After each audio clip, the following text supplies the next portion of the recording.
And now, may I request that you forget all your problems and just relax while I bring you the master key with which you may unlock the door to any opportunity that your mind can conceive.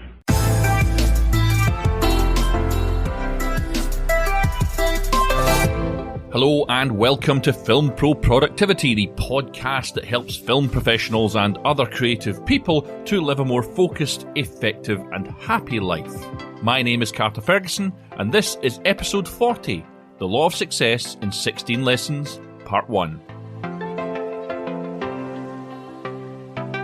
This episode was introduced by Napoleon Hill himself, speaking there in 1954, and over the next 6 episodes I will be introducing you to the concepts and principles which he first presented in his very powerful book, The Law of Success in 16 Lessons in 1928. And it's the book that his more well-known work, Think and Grow Rich, was based on, as well as many, many other self-help books and concepts which we find discussed in productivity circles today. And if you think you've got nothing to learn from something written nearly 100 years ago, then think again. This is potent stuff. And before I go any further, I really need to tell you a little bit about Napoleon Hill himself and put into perspective his reasons for putting together this book, or this course as it was originally. And while still a young man, Napoleon Hill had met someone called Andrew Carnegie. Now, if you don't know who Andrew Carnegie is, he is known as the third wealthiest figure of the modern period, although he died in 1919, with a net worth of, wait for it, $310 billion.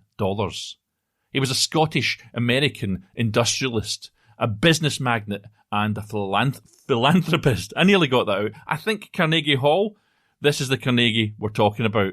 He led the expansion of the American steel industry in the 19th century and became one of the richest Americans in history. And through him, Napoleon Hill came to understand that a formula for success could be outlined in simple lessons that anyone could understand. He was commissioned by Carnegie to prove this statement and went on to spend 20 plus years of his life studying Carnegie and his associates to find this elusive formula. During that time, he was granted access to America's elite, including the likes of Thomas Edison, Alexander Graham Bell, Theodore Roosevelt, John D. Rockefeller, and Henry Ford.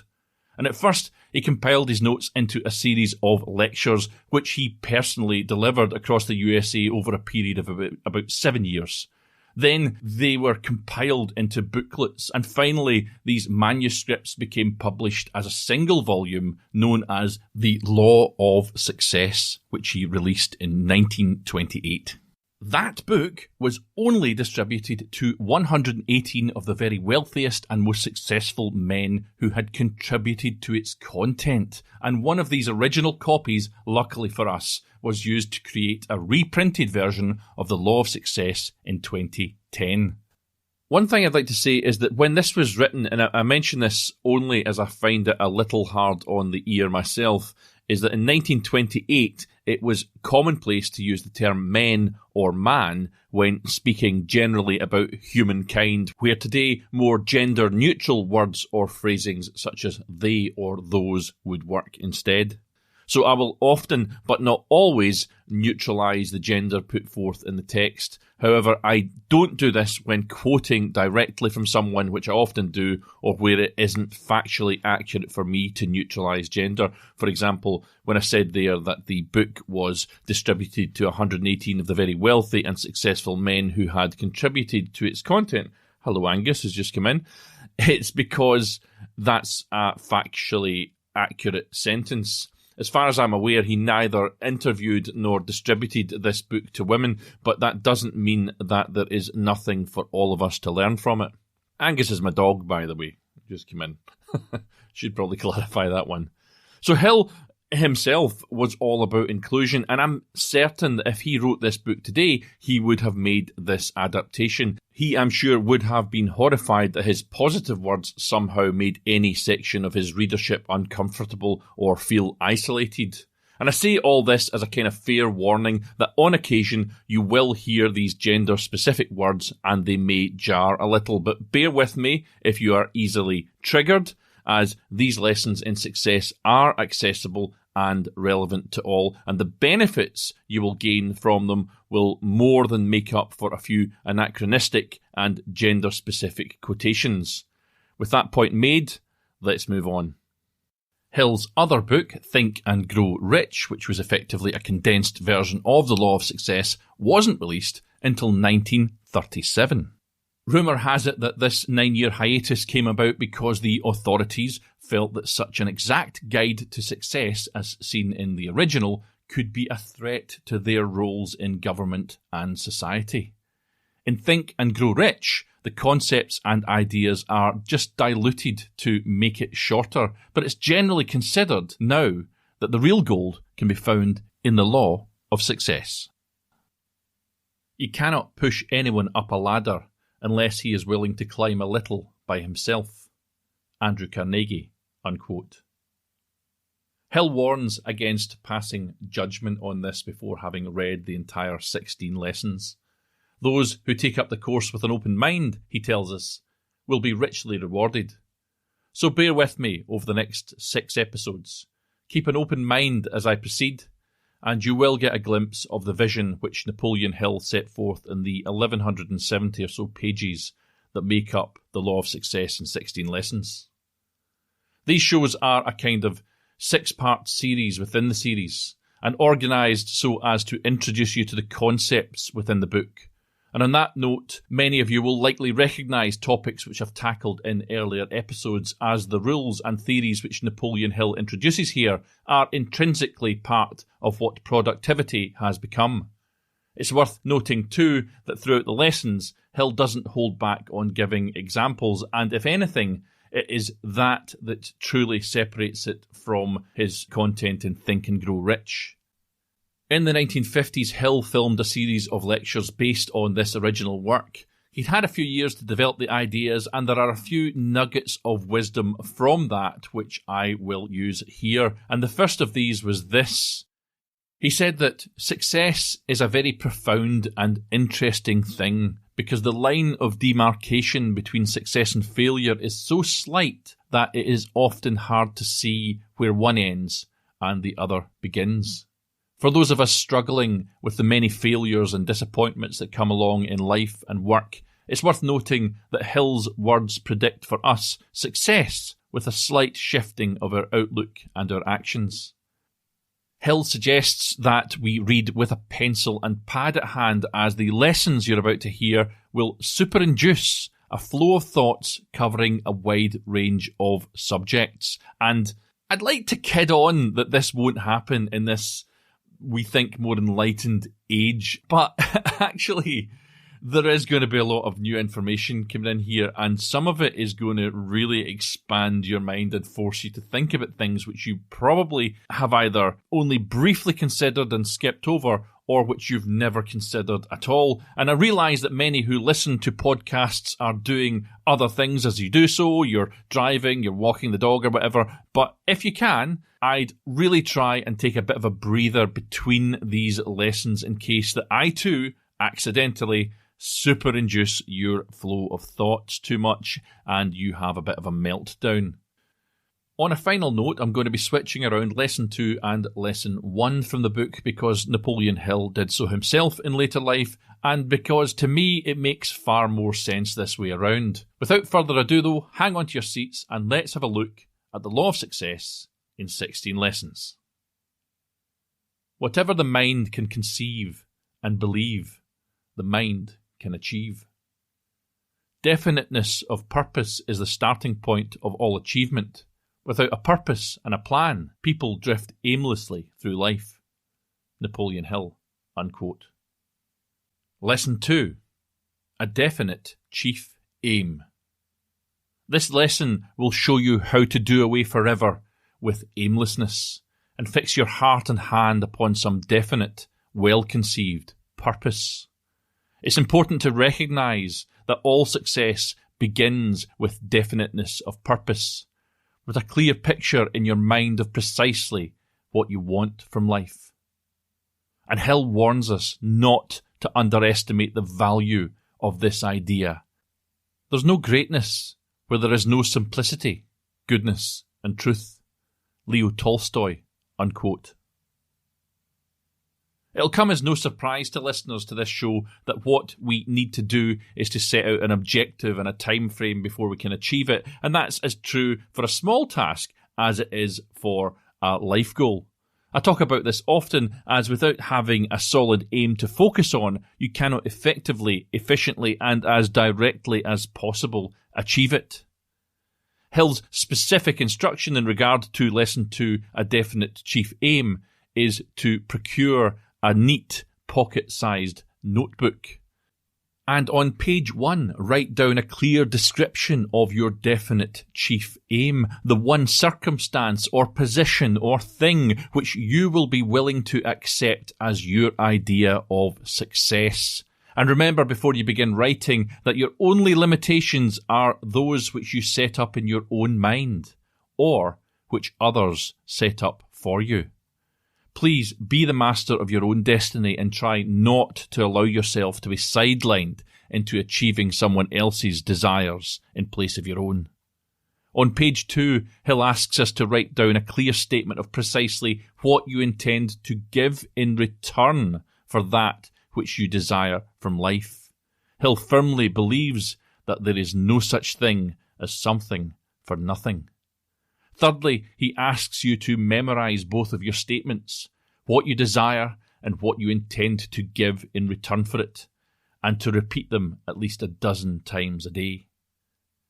Humility leads to strength and not to weakness.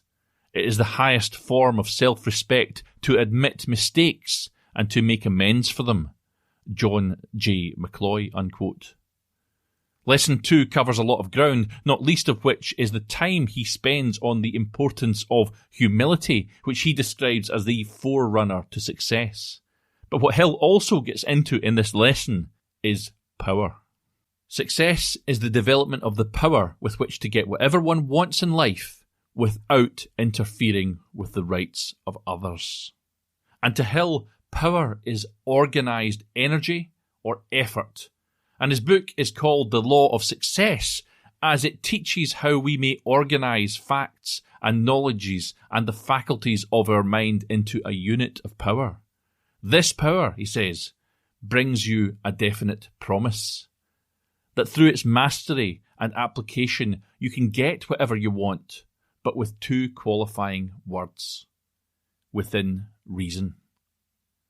This is a point which I've hung my hat on in the past. In episode 28, You Have the Power, I say be confident, but not delusional. And when Hill says you can do it if you believe you can, he doesn't mean that you can become Harry Potter or ride a unicorn. It's the sort of thing that you'd think doesn't need to be voiced, but in my experience, there are those out there that keep themselves back from success, but they cannot recognise that they are in some way the problem themselves. Napoleon Hill says no one has the chance to enjoy permanent success until they begin to look in a mirror for the real cause of their mistakes. In the next lesson, we will look at how you can organise the faculties of your mind and the faculties of others to coordinate and focus on your definite chief aim. Any definite chief aim that is deliberately fixed in your mind and held there with the determination to realise it finally saturates the entire subconscious mind until it automatically influences your physical action toward the achievement of that purpose. This is something he talks about a lot. It's auto-suggestion, and I'll talk about it myself in future lessons. But for now, let me just say that your definite chief aim in life should be selected with deliberate care. And after it has been selected, it should be written out, as I detailed before, and placed where you will see it at least once a day. I have my aims, my daily aims, to-do lists, as well as my larger life goals written on my office wall, for example, and on the whiteboards which I use every day. The psychological effect of this is to impress this purpose on your subconscious mind so strongly that it accepts that purpose as a pattern or a blueprint that will eventually dominate your activities in life and lead you step by step towards the attainment of that aim. Hill says, Suppose your definite chief aim is far above your present station in life. What of it? It's your privilege, nay, it's your duty to aim high in life. It's now that I get to the start of the 16 lessons. But before I do, I want you to really consider what has been proposed here in this one. Don't just let it pass and move on. Pause the show if you have to and really consider what has been said. And if you have to spend a few days or weeks considering how setting yourself a contract to achieve a definite chief aim could change your life, then do it. Thomas Jefferson said nothing can stop someone with the right mental attitude from achieving his goal. And nothing on earth can help the man or the woman with the wrong mental attitude. Lesson 1. The Master Mind. Hill discusses many things in this first lesson as he prepares and primes the reader for what is to come. He talks about how to stimulate your imagination so that it will create practical plans and new ideas, and how organised effort is the source of all power. Don't skip past that statement either. Take heed and consider the words. Organised effort is the source of all power. If we set our minds to it and can intelligently coordinate the efforts of the many, working in harmony, we can achieve truly great things. This isn't a throwaway statement either. He really means it.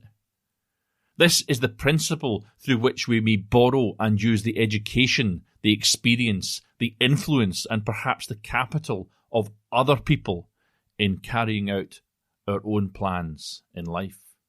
It's the principle through which you can accomplish in 1 year more than you could accomplish without it in a lifetime if you depended entirely upon your own efforts for success. Hill explains too that the mastermind can give you absolute protection against failure provided that your purpose in using this principle is beneficial to all whom you influence. The mastermind is an invisible, stronger third mind, which is developed by a friendly alliance in a spirit of harmony of purpose between two or more minds. I'll say it again. An invisible, stronger third mind, which is developed by a friendly alliance in a spirit of harmony of purpose between two or more minds. That is the mastermind. He clarifies too that no two or more minds ever met without creating, out of contact, another mind, but warns us that this invisible creation is not always a mastermind.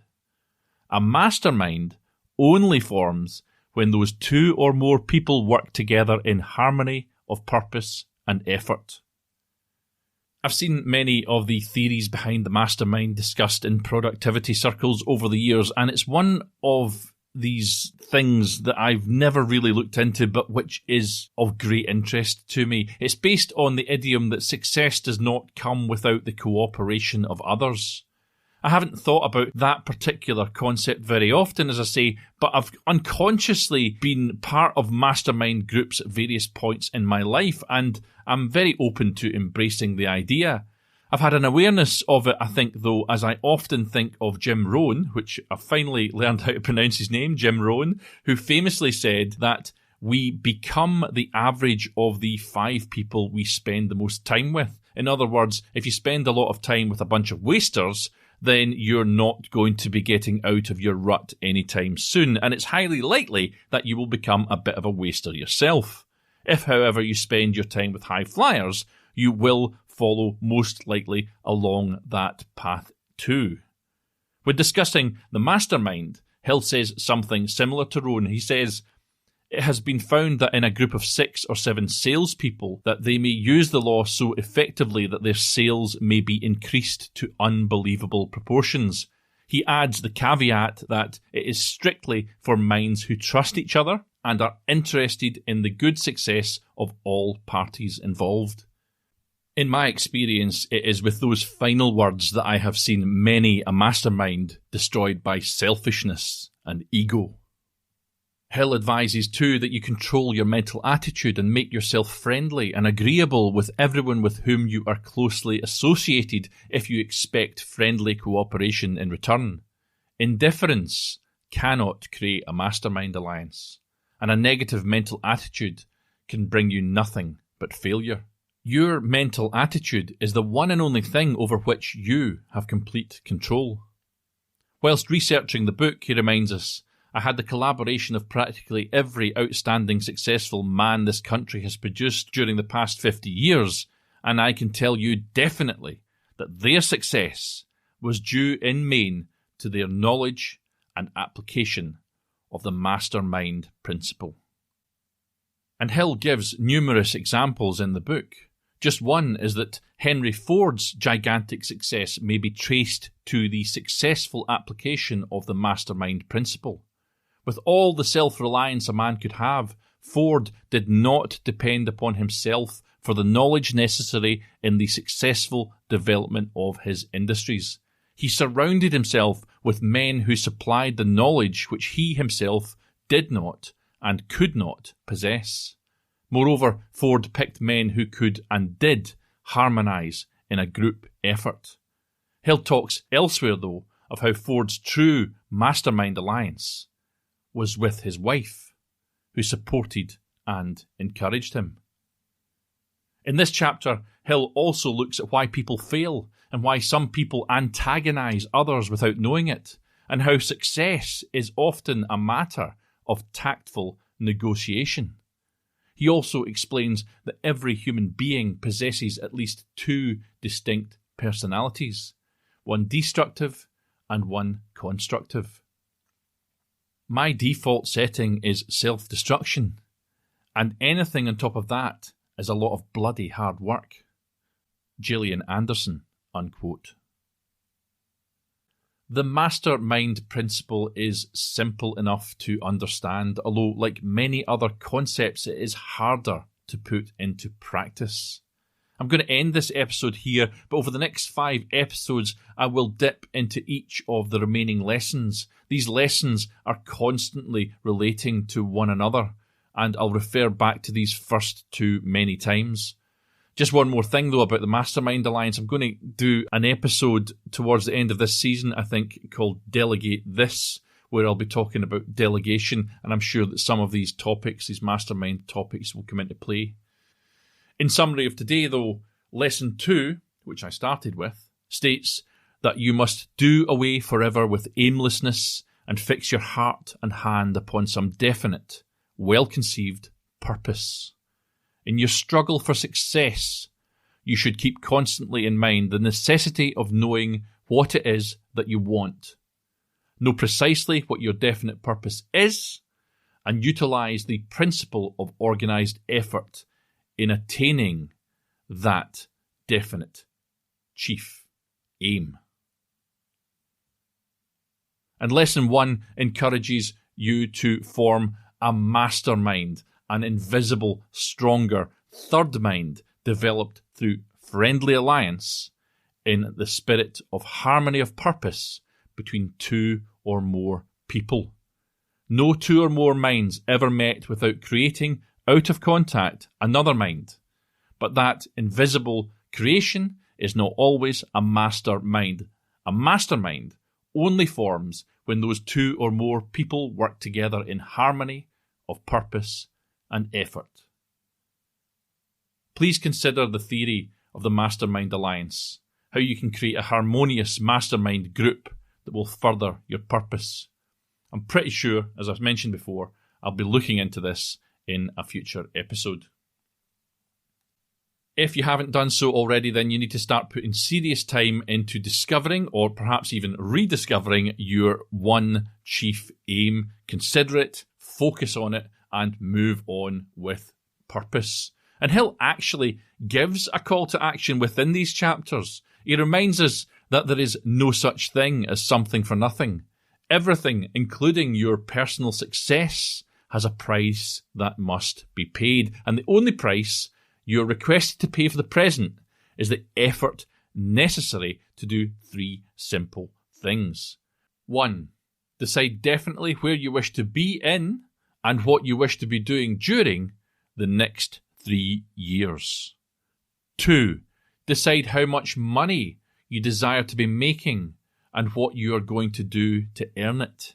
Now, again, that's something I don't think we really consider. Why not make a financial figure something to aim for? Why don't we do that? I find this in creative circles all the time, that the money does matter, but we're somehow afraid to say that it matters. So this is an important one. Number 2, decide how much money you desire to be making and what you're going to do to earn it. And 3, form a mastermind alliance with at least one other person. And remember that mastermind alliance, you must ensure that you are going to be working together in harmony of purpose and of effort. And it might be worth your time going back and checking out my episode called Collabo Haters and grabbing the collaboration agreement, which I've got as a download on that one. So number 3 is form a mastermind alliance with at least one other person, making sure that you are working in harmony of purpose and effort. Gary Kether said, "Success demands singleness of purpose. You need to be doing fewer things for more effect instead of doing more things with side effects. It's those who concentrate on but one thing at a time who advance in this world." In the next episode, I'll be firing straight into several more of Napoleon Hill's Law of Success lessons. If you're listening to these back to back though, I'd still suggest giving yourself a bit of a breather between them, as there's some big topics on offer here. In the show notes for today's episode, by the way, I'll be including a link to a free PDF of the full book, The Law of Success in 16 Lessons, as it's now in the public domain. You can access that via the official website at filmproproductivity.com. Now, take control of your own destiny, keep on shooting, and join me next time on Film Pro Productivity.